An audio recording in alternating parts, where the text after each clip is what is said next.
ඉන්දියාවේ බොහොම ජනප්‍රිය රස කැවිල්ලක්.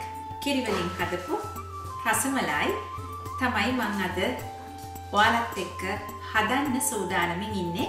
එහෙනම් ලෑස්ති කරගන්න අවශ්‍ය දේවල් ටික අපිට පුණ්‍ය යොදේ සහිත කිරි ලීටර් 1.5ක්, සීනි කෝප්ප 1.5ක්, වතුර කෝප්ප 4ක්, ලෙමන් යුෂ මේසෙ හැඳි 4-5ක්, කෝන් පිටි තේ හැන්දක්, කන්ද මුංගු කුඩු තේ හැඳි 1.5ක්, පොඩිට කපාගත්ත කජු වර්ගයක් සහ සැෆ්‍රන් තියෙනවා නම් පොඩි ප්‍රමාණයක්. රසමලයි කියන්නේ කිරි වලින් හදන දෙයක් නේ. අපි මේක හදාගන්න ඉස්සෙල්ලම ගමු කිරි ලීටරයක්. අපි මේක රත් කරගන්න ඕනේ. අපි මේක හොඳට නටනකම් මේ විදිහට හැඳි ගාමින් රත් කරමු.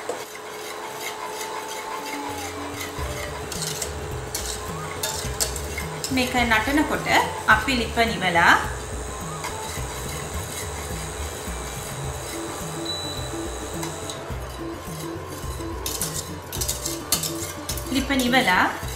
අපි මේකට වතුර කෝප්ප භාගයක් මම කිරි ගත්ත කප් එකේම වතුර කෝප්ප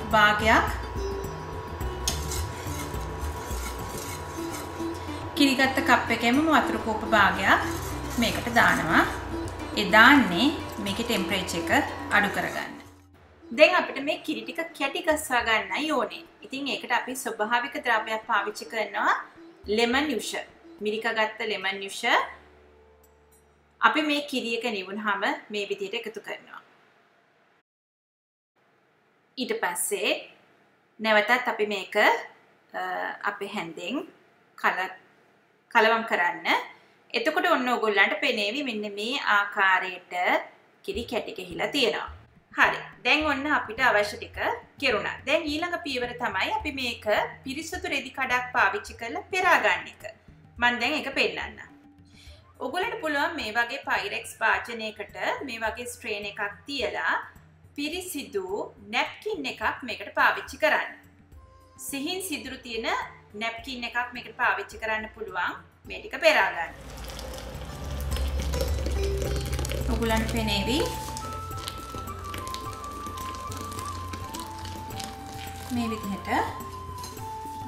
මේ විදිහට මේ සේරම ටික මම අර ගන්නවා මගේ මේ රෙදි මේ නැප්කින් එකට මම මේ සේරම ටික එකතු කර ගන්නවා. මේ විදිහට එකතු කරගත්ත මෙන්න මේ ඔයගොල්ලන්ට පේන සුදු පාට කොටස විතරයි අපි රසමලයි හදන්න පාවිච්චි කරන්නේ. මේ තියෙන්නේ කිරිවල තියෙන ප්‍රෝටීන ටික. ඉතින් ඒකට බොහොම ගුණදායක දෙයක්. මේ ටික විතරක් පාවිච්චි කරන්නේ. එතකොට මේ ද්‍රාවණය අපි ඉවත් කරනවා. අපි කියන්නේ මෝරු කියලා මෙන්න මේකට. ඔයාලා කාලා ඇති පනීර් කියලා දෙයක්. මම දවසක පනීර් වලින් හදන රස කෑමක් පෙන්නන්නම්. පනීර් කියලා කියන්නේ පනීර් හදාගන්නේ මේ විදිහටම තමයි. මේ තියෙන සුදු පාට කොටස තමයි ඇත්තටම පනීර් කියලා අපි හදාගන්නේ. ඉතින් දැන් ඊළඟට අපි මේක ටැප් වතුරෙන් හොදලා ගන්න ඕනේ අපේ ඊළඟ පියවරට. අපි දැන් ඒක බලමු. මම මේකට ටැප් වතුර දාලා මේක හොදා ගන්නවා. එහෙම කරන්න හේතුව අපි ලෙමන් දාලානේ මේක හැදුවේ. එතකොට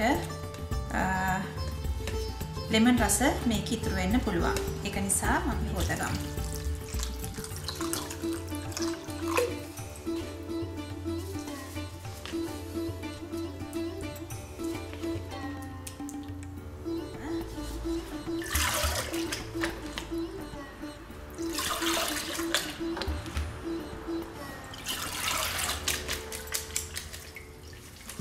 මම දැන් මේක ටිකක් මිරිකලා මේකේ තියෙන වතුර ගොඩක් වතුර මේක ඇතුලේ තියෙනවා. දැන් ඔයගොල්ලන්ට පේනේවි වතුර පෙරෙනවා. මෙන්න මේ වතුර ටික ඉවත් කරගන්න ඕනේ.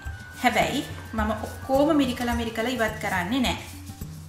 මොකද මේක තරමක් දුරට තෙතමනේ තියෙන්නත් ඕනේ. දැන් මෙන්න මේ විදිහට මිරිකලා වතුර ටිකක් අපි අයින් කරමු.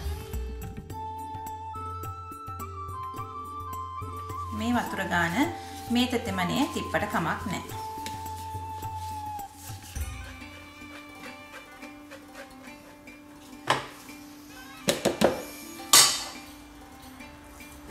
මේ ගානට තෙතමනේ තිබ්බහම අපිට හොඳයි. මීට වඩා මේක ඩ්‍රයි කරවන්න එපා. මම ඉතුරු වැට් ටික සූදානම් කරගන්නකම් මම මේක මේ විදිහටම තියෙනවා. ඒතකොට පෙරෙන වතුර බින්දු බින්දු පෙරෙනවා නම් ඉවත් වෙන්න පුළුවන් වෙලාව තියෙන නිසා. මම මේක විනාඩි 10ක් 15ක් අතර කාලයක් තියලා දැන් මේ ටික එකතු කරගන්නයි යන්නේ.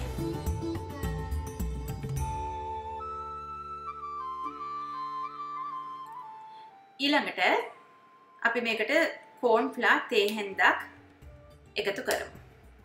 එකතු කළා මේක හොඳට අනන්න. දැන් මේ කෝර්න්ෆ්ලවර් ටික එකතු කරපු මේ ටික මම මගේ වර්කින් බෝඩ් එකට ගන්නවා.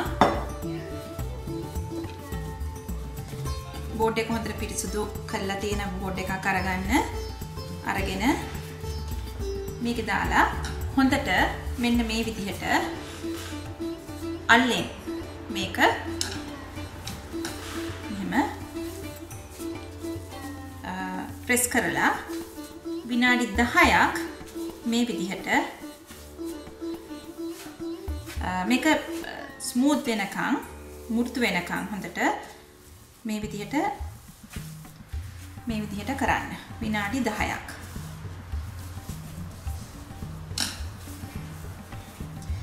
මම එක දවසකුත් කිව්වා ඔයගොල්ලන්ට අපිට දිවට රස දැනෙනවා වගේම අපේ ස්පර්ශය ඊටාම වැදගත් අපිට ආහාර සකස් කිරීමේදී සමහර මේ වගේ ආහාර ඉතින් ඒක නිසා පුළුවන් තරම් මේකට සංවේදී වෙන්න වෙනවා මේක හරියටම හදාගන්න ඕනේ නම්.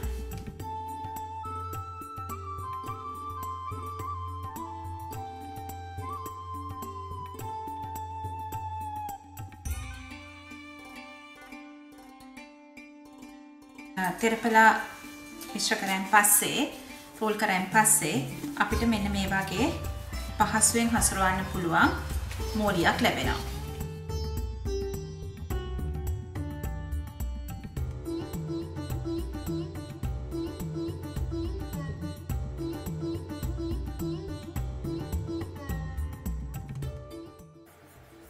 ඒ විදිහට වෙන් කරන බෝල අපි මේ විදිහට අල්ලට තියලා තද කරලා පැතලි කරලා මේ විදිහට සකස් කරගන්න ඕනේ.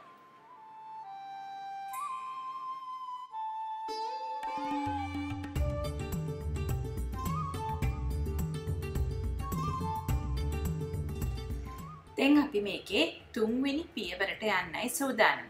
මේකට අපිට අවශ්‍ය වෙනවා sugar syrup එකක් හදාගන්න. ඒ වෙනුවෙන් මම ගන්නවා වතුර කෝප්ප 4ක්.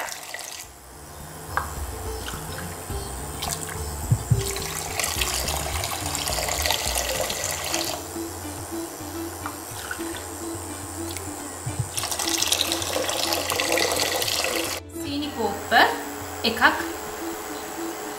අපි මේකට ගන්නවා. දැන් මේ සීනි ටික හොඳට කලවම් කරලා මේක ටිකක් නටන්න ඉඩ අරිනවා. මේ විදිහට බුබුලු දමමින් මේ sugar syrup එක රත් වෙනකොට අපි හදාගත්ත මේ බෝල පරිස්සමට එකින් එක මේක ඇතුළට අපි දානවා. දැන් මම අර මුලදීම කිව්වා මේක අනනකොට මේ පිටි මෝලිය අනනකොට ඒකේ හොඳ මෘදු තත්වයකට මේක ඇනෙන්න ඕනේ කියලා. ඒ හරියට ඒ ටෙක්ස්චර් එක අපිට ආවනම් මේක විනාඩි 15ක් අපි වහලා sugar syrup එක ඇතුලේ තියද්දී මේකේ ප්‍රමාණය මීට වඩා වැඩි වෙලා ලොකු වෙලා මේ බෝල ටික sugar syrup එක මතු පිටට ඇවිල්ලා හැදෙනවා. විනාඩි 15ක් අපි දැන් මේ පියනින් වහලා බලමු මොකද වෙන්නේ කියලා. අපි තව ටිකකින් දැන් මේක ඇරලා බලනවා. ඔයගොල්ලන්ට පේනවා ඇති මේ විදිහට මේ බෝල උඩට එන උත්සාහ කරනවා. ඒ අතරේ මම මේක හැදෙන අතරේ Pyrex වාදනයේට ඇල් වතුර ටිකක් සූදානම් කරලා පැත්තකින් තිබ්බා. දැන් මම මේක විනාඩි 15ක් ගිය නිසා ඇරලා බලනවා. පේනවනේ ප්‍රමාණයෙන් වැඩි. මේක තමයි වෙන්න ඕනේ. විශේෂයෙන් මෙතනදී කියන්න ඕනේ මේ අපි sugar syrup එක හදන්න ගන්න වාදනයේ කට පළල් එකක් වෙන්න වීම ඉතාම වැදගත්. නැත්තම් වෙන්නේ මේ බෝල ඉදෙන්න යනකොට ඉඩ ප්‍රමාණය මදි වෙලා නිකම්ම ගුලිය වගේ ඇවිල්ලා මතු පිට රැඳෙනවා. මේ විදිහට තමයි ඒ කියන්නේ අපේ ටෙක්ස්චර් එක හරියට දැන් ඇවිල්ලා. දැන් අපි ලිප නිවලා මේ ඇල් වතුර භාජනයේට sugar syrup එක ඇතුලේ තියෙන බෝල එකින් එක මේ විදිහට දාන්න ඕනේ. ඔයගොල්ලෝ දක්කිවි මේක දාපු ගමන්ම මේ බෝලේ තියෙන්නේ ඇල් වතුර මට්ටමේ උඩ. හැබැයි ටිකක් වෙලා ගියාම මේක කියන්නේ තප්පරයක් ගියාම තප්පරයක් විතර වෙලාවක් ගියාම මේක හිමින් සැරේ පල්ලෙහාට ඇවිල්ලා මේකේ භාජනේ අඩිය රැඳෙන්න ඕනේ. එහෙම රැඳෙනවා නම් ඒ කියන්නේ මේක ඉදිලා තැඹිලා දැන් අවශ්‍ය ප්‍රමිතියට පදමට මේක ඇවිල්ලා කියන එක.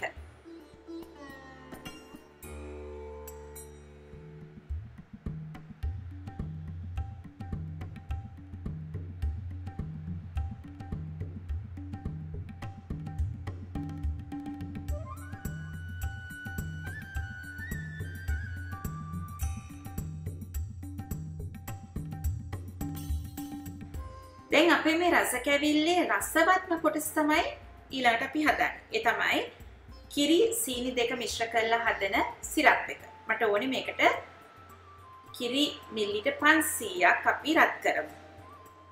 වරින් වර හැඳි ගාමින් මේ කිරි ටික අපි රත් කරන්න ඕනේ විනාඩි 20ක් 25ක් විතර. එතකොට අපිට අවශ්‍ය thickness එක මේකේ එනවා. දැන් මේ විදිහට අපි ටිකක් මේක රත් වෙනකොට මේකට මම දානවා සීනි මේස හැඳි 4ක්.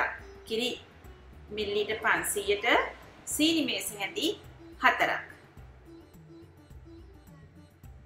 දාලා ආපහු අපි ටික වැඩි කරලා මේක හොඳට උතුරන්න ඉඩ දෙනවා. ඒත් එක්කම අපි මේක වරින් වර හැඳි ගන්නත් ඕනේ මෙන්න මේ ආකාරයට. කිරි ටික මේ විදිහට රත් වෙනකොට නටනකොට මේකේ භාජනයේ බිත්තිය වටේට එකතු වෙන්න පටන් ගන්නවා කිරිවල තියෙන යොදය. දැන් මෙන්න මේ අවස්ථාවේදී අපි ලිප ටිකක් අඩු කරලා එකතු කරන්න ඕනේ කාඩමම් කුඩු. එහෙම නැත්නම් කඩිමුංගු කුඩු තේ හැන්දක් අපි ඔන්න එකතු කරා. අපි ආපහු සැරයක් මේක හැඳි ගාමින් මේ විදිහට දටන්න අරිනවා සහ අඩු ගින්දරේ ටික වෙලාවක් තියෙනවා තවත්. මේ එකතු වෙන යොදය තමයි අපිට අවශ්‍ය වෙන්නේ කිරි ඝනකම් කරගන්න. අපිට ඕනේ මේකේ තිබුණු කිරි ප්‍රමාණය අඩු වෙලා මේක ඝන වෙන්න. දැන් ඔය අතරේ පුළුවන් සැෆ්‍රන් තියෙනවා නම් ඔයගොල්ලන්ට සැෆ්‍රන් රේණු කීපයකට උණු කිරි ටිකක් එකතු කරලා සාදා ගන්න මිශ්‍රණය. ඒක අපිට මේ වෙලාවේ මේ කිරි වලට එකතු කරන්න පුළුවන්. දැන් අපි ලිප අඩු කරලා මද ගින්දරේ කිරි එක රත් වෙන අතරේ මේ වතුර භාජනයේ තියෙන මේ බෝල ටික අපි පරිස්සමට අතින් මේ විදිහට තද කරලා ඇඟිලි වලින් මේ විදිහට තද කරලා වතුර ඉවත් කරලා මේ අපේ කිරි භාජනයේට මේ විදිහට මේක දාන්න. මේ විදිහට අපි තව විනාඩි 4ක් 5ක් විතර මද ගින්දරේ මේ සියල්ල තියලා පොඩ්ඩක් කලවම් කරලා අපි ලිප නිවනවා. දැන් අපේ රස්මලායි හදලා ඉවරයි. දැන් ඔයගොල්ලන්ට පුළුවන් මේක කැමති කජු වර්ගයක් එක්ක සරසලා පිළිගන්නන්න සීතල හෝ ප්‍රශ්නයට.